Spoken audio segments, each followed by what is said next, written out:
മണിയേട്ടാ ഞാനേ കൊറേ തുണിയൊക്കെ കഴുകാനുണ്ട്. അപ്പൊ അലക്കി ഇതപ്പോ നേരം പോയി, അതാ വൈകിയത്. ചോറ് കഴിക്കാം. ചോറ് കൊണ്ടുവരാ എന്ന് പറഞ്ഞോടി ഞാന്. ഇവിടെ മൊത്തം ചോറ് കൊണ്ട് വെച്ചോ, നീ കൊണ്ടോ തിരിച്ചു കൊണ്ടോ വീട്ടിൽ. ഞാൻ ഈ ചാളക്കറി ചോറ് കൊണ്ടു വെറുതെ ചോറ് നീ തന്നെ തിന്നാ മതി, എനിക്ക് വേണ്ട. അങ്ങനെ ചക്കരയല്ലേ, എനിക്ക് വേണ്ട വേണ്ട.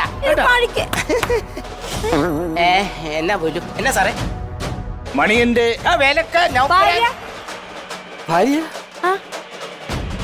അകത്ത് ഭാര്യ പുറത്ത് ഭാര്യ. എന്തോന്ന് മണിയാ, രണ്ട് ഭാര്യ. അകത്ത് ഗോതമ്പിന്റെ മണമുള്ള ഭാര്യ, പുറത്ത് അമ്മോ ചാളമീനിന്റെ മണമുള്ള ഭാര്യ. അപ്പൊ മണിയാ, ഒരു മെഷീനിൽ നീ ചുരിദാറും തയ്ക്കുന്നുണ്ട്, ഷർട്ടും തയ്ക്കുന്നുണ്ടല്ലേ? അത് ഞാൻ അനുവദിക്കില്ല മണിയാ. ഇറക്കി വിടുക. എന്റെ പൊന്നുമോളെ, എന്നെ ചതിക്കായിരുന്നു മോളെ. അറിയാമോ, പിന്നെ കഴിഞ്ഞ പ്രാവശ്യം ഇവിടെ അളവെടുക്കാൻ വന്ന ഒരു അളവ് കറക്റ്റ് തെറ്റിയെന്നും പറഞ്ഞ ഒരു പെണ്ണ് ഇവിടെ തൂങ്ങിയില്ല. അതിന്റെ പ്രേതം ഇവിടെ കിടന്ന അലിവാ. ഇത് പ്രേതം പിശാചൊന്നും അല്ല. ഈ സുന്ദരിക്കോതെ എങ്ങനെ നിനക്ക് ചതിക്കാൻ തോന്നിയടാ? സംശയം നീ അകത്ത് പോയി നോക്കിയാണ്. മോളിലെ മുടിയും വളർത്തിക്കൊണ്ടപ്പോ രണ്ട് പെണ്ണെ നിനക്ക് വേടാ പണിയാ. സാർ ഇപ്പൊ എന്തിനും ഇങ്ങോട്ട് വന്നു?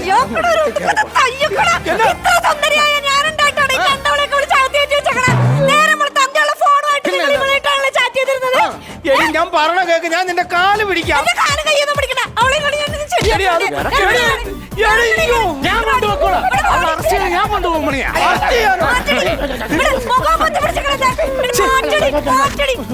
എന്റെ കുട്ടിയോട് എന്താണ് കാണിക്കണം?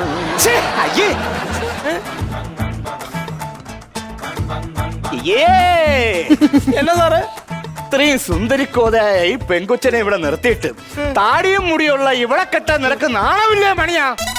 അത് തന്നെയാ ഞാനും പറഞ്ഞു. ഇവരൊക്കെ എന്നാ പോകാനല്ല പീതാംബരൻ സാറേ, അല്ലേ?